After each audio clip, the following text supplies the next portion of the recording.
and welcome. I'm Geeta Mohan and you're watching World Today. Former President Donald Trump continues to bear the brunt of his unending legal woes. Federal prosecutors have issued a new toned-down version of an indictment accusing Trump of plotting to overturn the 2020 presidential election. Some charges were stripped and some others tweaked to help the case survive the Supreme Court's recent ruling granting all the former presidents broad immunity. The Office of Special Counsel Jack Smith issued the revised indictment to preserve the bulk of their case against the former president. The new indictment brings the allegations in line with the Supreme Court's landmark ruling that former presidents are immune from criminal prosecution while in office.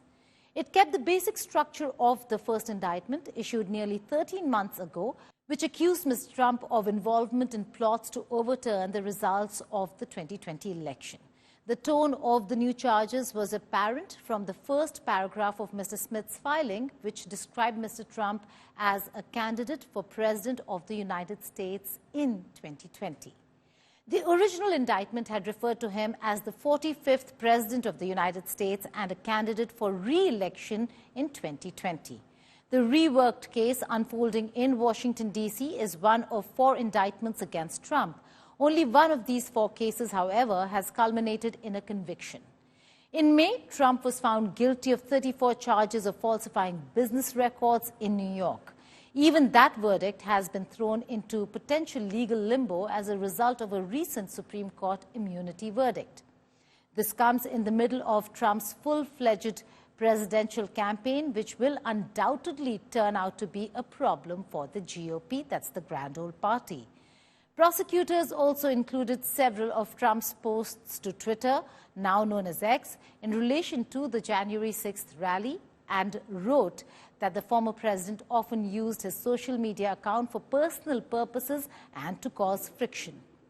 Now, one of the most significant changes between the 45-page indictment then and now 36-page indictment is that prosecutors removed allegations that Trump had pressured the Justice Department between November of 2020 and January of 2021 to support his baseless claims that the election results were stolen.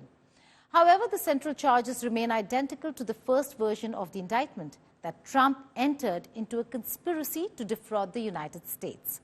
It details out how Trump allegedly stoked his supporters to action, pressured election officials, and entered into a scheme to falsify electoral college votes. I spoke to Professor James Sample of the Hofstra Law School, and this is what he had to say about the indictment and how that would impact not just former President Donald Trump's presidential campaign, but what happens should he actually win the elections. Take a listen. The whole interview is available on India Today Global. Let's begin with why the amendments. We've been looking at all the details of the case, trying to understand what's really happening. Is there politics involved in this, or are we looking at real strong reasons why there have been amendments made to the indictment in the insurrection case of January 6th? Well, it's great always to be with you again, Geeta, and it's a very good question. I think that anytime you're talking about a prosecution of a former president who's also the nominee of one of the 2 major parties, politics can't be entirely separated from any aspect of the process. But Jack Smith, who is the special prosecutor who's handling the prosecutions both of the classified documents case and of the insurrection and election interference case related to January 6th in 2021, he is the special prosecutor. And this act of amending the indictment, a so-called superseding indictment, which is just a fancy phrase for a replacement, an additional indictment in place of the earlier one, it is mostly a legal decision rather than a political decision. And what he's doing is he's replaced the initial indictment with this new indictment because the Supreme Court on July 1 ruled that the president, or the former president in this instance, was immune from from prosecution for certain activity.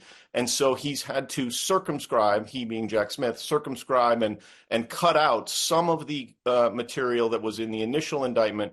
What we have now is a more focused indictment of the president, the former president, but it does remove some of the key evidence that would have been useful to this prosecution if Mr. Trump were to actually face a trial in the January 6th insurrection case. Well, that's very, very interesting, Professor.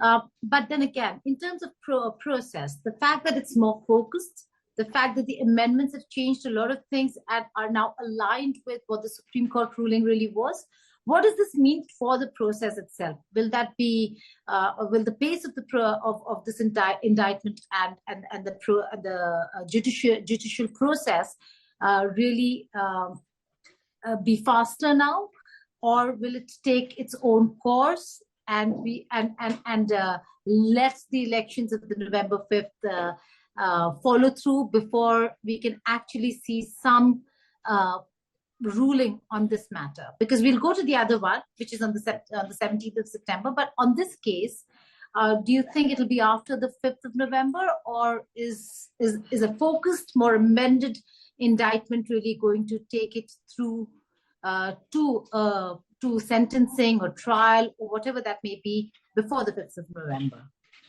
Really good question. And Geeta, I think that the answer is next week, Judge Chutkan, who is the trial court judge in the January 6th case, is holding a hearing, and she's going to decide how she wishes to proceed with respect to the very, very difficult task that the Supreme Court has handed to her, and that's figuring out every single granular piece of evidence in the indictment or allegations in the indictment, whether it qualifies as immune from prosecution or not immune, in which case it can be part of a case.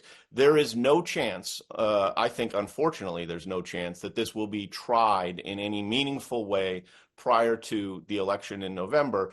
But if Judge Chutkan chooses to have what it would be known as a pre-trial evidentiary hearing, that would be fairly damaging for Mr. Trump, because it would shift the focus from his campaign to what he did or didn't do in January of 2021 and in December of 2020. So this case will not be tried before the election, and that is really the biggest win that Mr. Trump has had. The same is true with the classified document. The two federal cases, as well as the Georgia case that he's facing, his strategy has not been to defend his conduct on the merits, but has rather been to delay.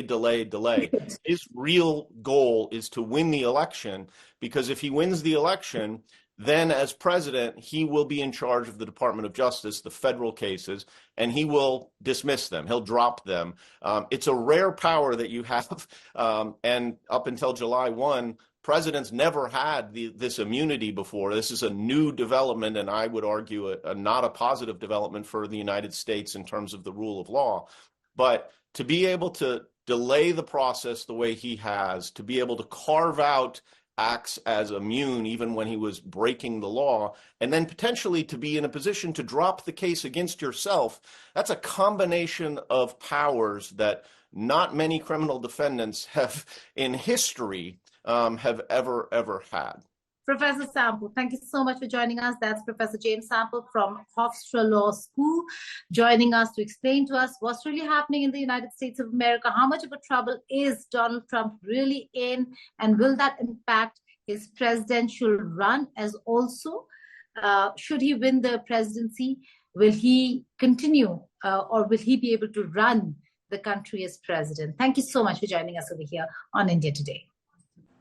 As the countdown begins for the November 5th U.S. presidential election and polls suggest Kamala Harris is leading in the race, both the camps are now focusing on IVF and other reproductive treatments. Trump promises that government will pay for IVF if he comes to power. Let's take a listen to what the two sides have to say in this battle of words. I'm announcing today in a major statement that under the Trump administration, your government will pay for, or your insurance company will be mandated to pay for all costs associated with IVF treatment, fertilization for women, IVF treatment. Because we want more babies, to put it very nicely. And for this same reason, we will also allow new parents to deduct major newborn expenses from their taxes. Now, Kamala Harris said, "When we fight, we win." This is one of her favorite taglines. And I don't know if you saw it, but then Tim Walz stood up and shouted, "And even when we don't fight." That's what Tim Walz said. Now, he lies about everything, of course.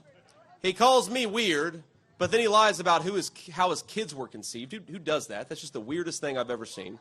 IVF and fertility treatments. And this is personal for Gwen and I. If you've never experienced the hell that is infertility, I guarantee you know somebody who has. And I can remember praying each night for a phone call. The pit in your stomach when the phone had rang, and the absolute agony when we heard the treatments hadn't worked. It took Gwen and I years, but we had access to fertility treatments. And when our daughter was born, we named her Hope. He knows what he's doing. I did encourage him to get this over with. You want to get it over with. It has to get over with fast. But have victory, get your victory, and get it over with. It has to stop. The killing has to stop. We are fighting for a democracy. Everyone has a right and should have their voices heard. I am speaking now, but on the subject, I will say this. The president and I are working around the clock. We've got to get a hostage deal done and get a ceasefire done now. My view is now that we have abortion where everybody wanted it from a legal standpoint, the states will determine by vote or legislation or perhaps both, and whatever they decide must be the law of the land, in this case, the law of the state. Every state in the South, except for Virginia, has a Trump abortion ban. And think about that. Many, with no exceptions even for rape and incest. That is immoral. Immoral. And let us all agree, one does not have to abandon their faith or deeply held beliefs to agree the government should not be telling her what to do. Now, keeping a track on Donald Trump's presidential campaigns can be an entertaining pastime. Amid all the fake news, the lewd remarks, and the dystopian portrayal of America in danger, we often overlook one thing: his dancing. At many campaign stops, the former president engages in what has become his signature dance. But do you know his dance can cost him millions? My colleague Shanshan decodes this for you. US elections are just around the corner, and there is no politics without a little drama. In the wild world of US politics, many things would surprise you. But would you believe us when we say that Donald Trump's signature dances at his rallies could actually cost his party millions? Trump's rallies are not just about speeches, they're about turning political events into major dramas. Trump and his Republican Party are being slammed for using popular songs by singers without their permission. And he faces damaging and costly multi-million-dollar lawsuits for that. Take Isaac Hayes' estate, for example. His song, "Hold On, I'm Coming" from the 1960s has been a Trump rally favorite. But his son is furious and is demanding $3 million from the Trump campaign for using the song without permission. Celine Dion's team also spoke up. "My Heart Will Go On" appeared at a Montana rally. Dion's team said that this use of their song was unauthorized. Beyoncé is by far the most famous celebrity involved. Trump used her song "Freedom" in a campaign clip. Her team slapped a cease and desist on Trump, and the clip was removed fast, but the message was clear. So will the Republican Party pay the fine, or will Trump be seen in his second most favorite place in the world, the court? Now, US elections is not just about what the campaign management team is doing or what the presidential nominees are really doing. It's also about who is endorsing whom. Now, Taylor Swift, one of the most important brand ambassadors when it comes to elections last time around is also in question this time around. She's yet to endorse Kamala Harris, but Swifties have come out in full support of Kamala Harris. Here's a report from my colleague Ishita Mitra from India Today Global. Take a look. Global pop icon Taylor Swift is yet to endorse a presidential candidate in this election, yet her fervent fan base is already mobilizing support for one. The Swifties for Kamala coalition officially launched a virtual rally that included a lineup of guest speakers like Carole King and Senator Elizabeth Warren. Now, this virtual rally has raised almost about $140,000 for the Harris campaign, and according to reports, about 26,000 Swifties joined the Zoom call on Tuesday. However, you should know that Taylor Swift has no affiliation with this group, and nor was she present in the virtual call. In fact, she is yet to comment on the 2024 election. Although Swift did ultimately back the Biden-Harris campaign in the previous election in 2020. So now, with all the speculations doing rounds on social media, can Taylor Swift directly endorse Kamala Harris? The buzz surrounding a possible endorsement has been fueled by her continued advocacy for causes which are typically supported by the Democratic Party. For instance, Swift has been a vocal advocate of LGBTQ rights, women's rights, and racial justice. Now, these values closely align with Harris's platform and record. Moreover, Swift has a strong following among a younger demographics, a group that the Democratic Party aims to mobilize in this election. So while it remains uncertain whether Swift will endorse Harris or not, it is likely that she will continue her activism in ways that promote voter engagement and the issue she cares about. Time for a short break. On the other side, we'll bring you lots more from across the world here on World Today. Stay tuned to India Today.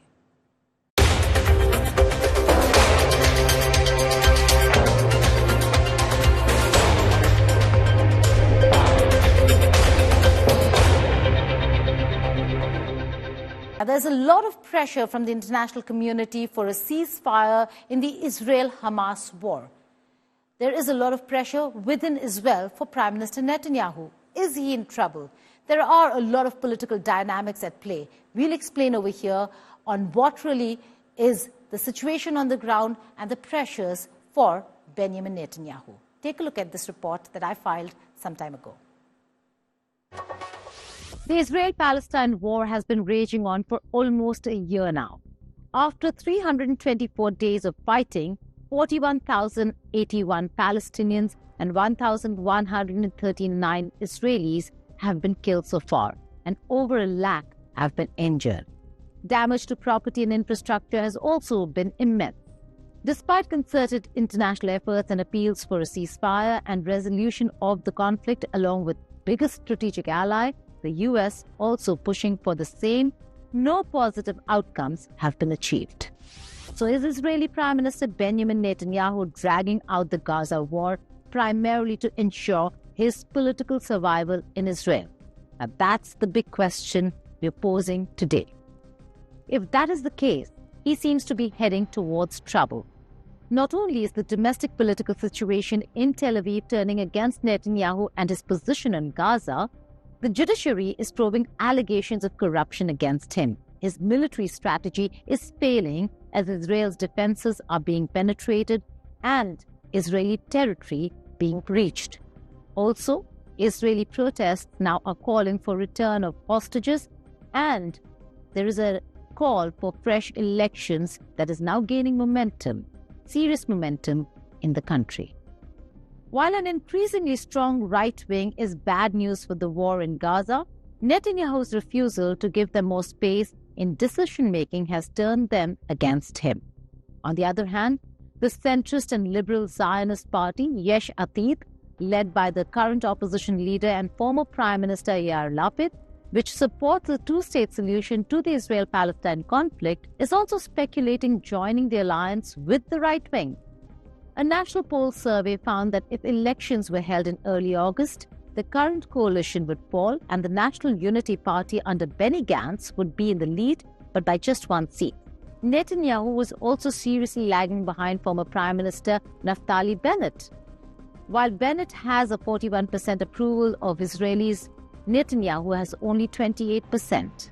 Benny Gantz had a lead over Netanyahu in the issue of suitability for PM post.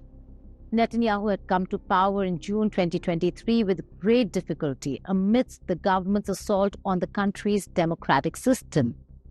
His government tried to not only accommodate ultra-Orthodox demands, but also weaken the judiciary by setting the country on a path of Jewish fundamentalist jurisprudence. His efforts to cling to power also had to do with attempts to escape justice in his ongoing corruption trial, which formally began in the year 2020. If convicted, Mr. Netanyahu could be sentenced to several years in prison.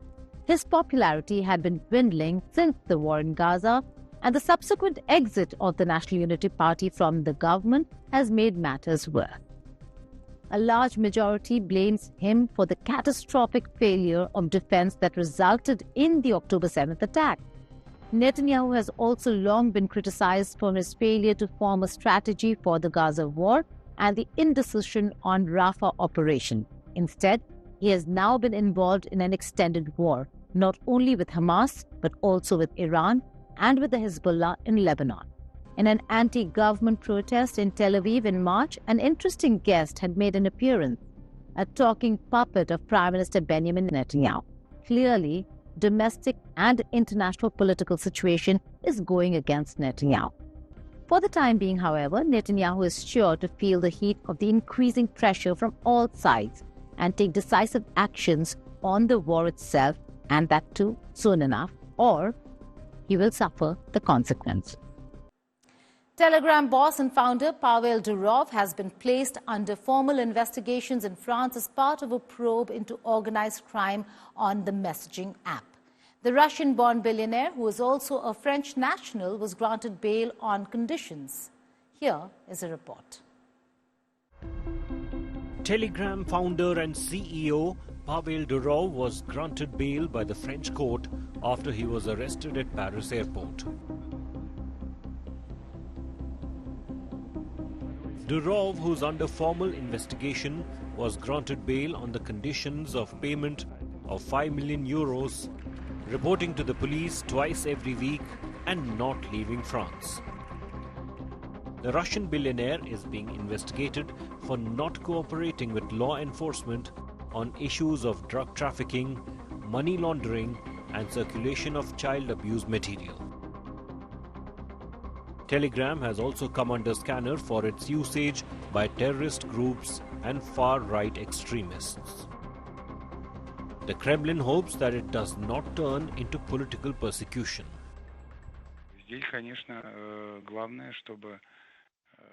The main thing is that what is happening in France does not turn into political persecution. We know that the President of France has denied any connection with politics. But on the other hand, certain accusations are being made. We will see what happens next. Earlier, French President Emmanuel Macron took to social media X and had quoted that the arrest of Telegram CEO on French territory took place as part of an ongoing judicial investigation, and this is in no way a political decision. Durov's arrest has started a major row over freedom of speech and caused concerns in both Russia as well as Ukraine. Telegram is a key communication tool among military personnel and citizens in Russia and Ukraine. Residents in Moscow reacted to the Telegram boss's arrest and called it a part of an international feud over data control. This is politics. They have arrested a Russian billionaire in France. Why not? It's beneficial for them. It's a blow to Russia. Possibly to some extent, he was right that he did not want to give the decryption keys to either side. But at the end of the day, now he is in such a situation when he's going to have to give those keys to our enemy countries. Basically, by not giving them to Russia, he'll give them to Europe. According to reports, Pavel Durov also faces probe against alleged acts of violence towards his child in Switzerland. Irina Bolger, the former partner of the Russian-born billionaire, made the claims and had filed a legal complaint in a court in Geneva in March 2023. With Neha Kumari, Bureau Report, India Today. This is a story about man versus the wild. The Namibian government is set to cull its wildlife and distribute the meat to its people. The country's cabinet decided this to support its people and tackle food scarcity in the country. Namibia has been going through the worst drought in 100 years. So it's not just water, but also food that they're looking for, and in that, they're looking at their wild. Here is a report.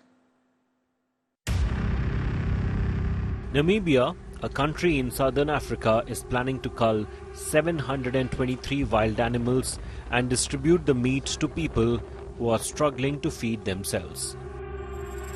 The country is facing the worst drought in 100 years. The animals that will be culled include 83 elephants, 300 zebras and 60 buffaloes. These animals will be sourced from national parks and communal areas. Since authorities believe animal numbers exceed available grazing land and water supplies, this extreme step is being taken. The Namibian cabinet had approved the Namibia Livelihood Vulnerability Assessment and Analysis Report on Drought Relief Program with the provision of meat. As per the United Nations, Namibia has exhausted 84% of its food reserve. Namibia had declared a state of emergency in May as drought situation worsened.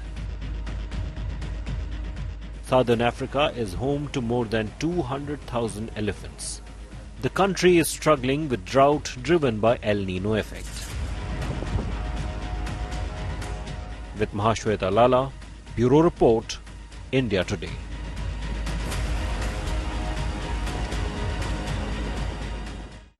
That's all in this edition of World Today, but before we go, here are visuals coming in from Japan. Typhoon Shanshan, which made its landfall on Thursday in Japan, dumped heavy rain that had killed people, and dozens more were injured and caused the suspension of flights and bullet train services.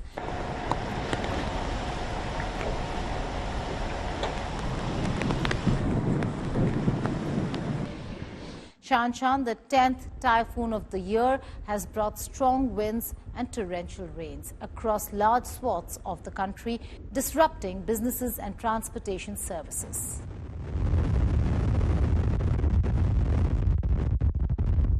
That's all for now. Goodbye and take care.